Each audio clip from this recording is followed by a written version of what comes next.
দিল্লির ফ্লাইট ধরার জন্য চণ্ডীগড় বিমানবন্দরে ছিলেন কঙ্গনা রানাওয়াত। সেখানেই তাকে থাপ্পড় মেরে বসেন এক নারী কনস্টেবল কুলভিন্দার।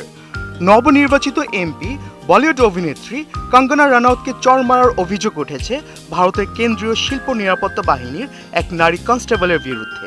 পাঞ্জাবের চণ্ডীগড় বিমানবন্দরে বৃহস্পতিবার এই ঘটনা ঘটে বলে জানা গেছে। ঘটনার পরই কুলভিন্দারকে বরখাস্ত করা হয়। তার বিরুদ্ধে এফআইআরও দায়ের করা হয়েছে।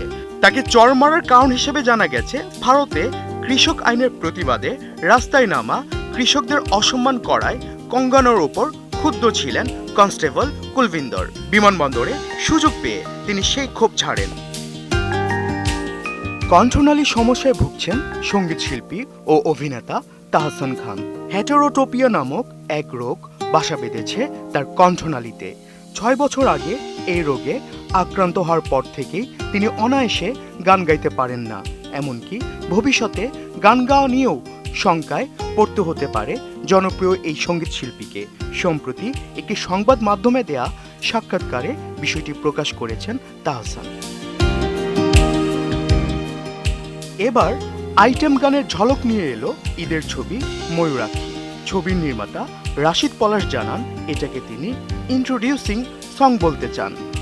পীড়িতের বাজার এখন আগের মতো নয় শিরোনামে আইটেম গানে নাচতে দেখা যায় আলিশাকে। নাদিম ভুঁইয়ার সঙ্গীতায়োজনে গানটিতে কণ্ঠ দিয়েছেন সাকি। গান ভিডিও ও গ্রাফিক্সে রিক্সা পেইন্ট।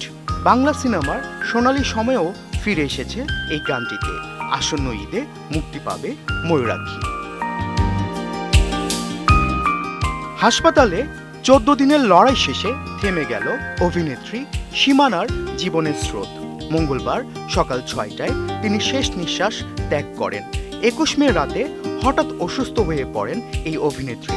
সেদিন রাত 11:30টার দিকে তাকে দ্রুত ধানমন্ডির বেসরকারি একটি হাসপাতালে ভর্তি করানো হলে জানতে পারেন মস্তিষ্কে রক্তক্ষরণ হয়েছে।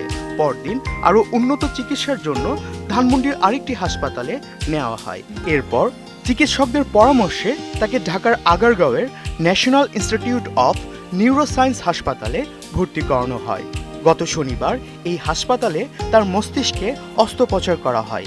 এরপর শারীরিক অবস্থার অবনতি হলে তাকে আইসিইউতে নেওয়া হলে বুধবার থেকে লাইফ সাপোর্টে রাখা হয় বঙ্গবন্ধু শেখ মুজিব মেডিকেল বিশ্ববিদ্যালয়ে।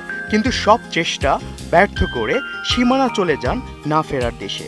সীমানা 2006 সালে লাক্স চ্যানেল আই সুপারস্টার প্রতিযোগিতার মাধ্যমে বিনোদন অঙ্গনে কাজ শুরু করেন।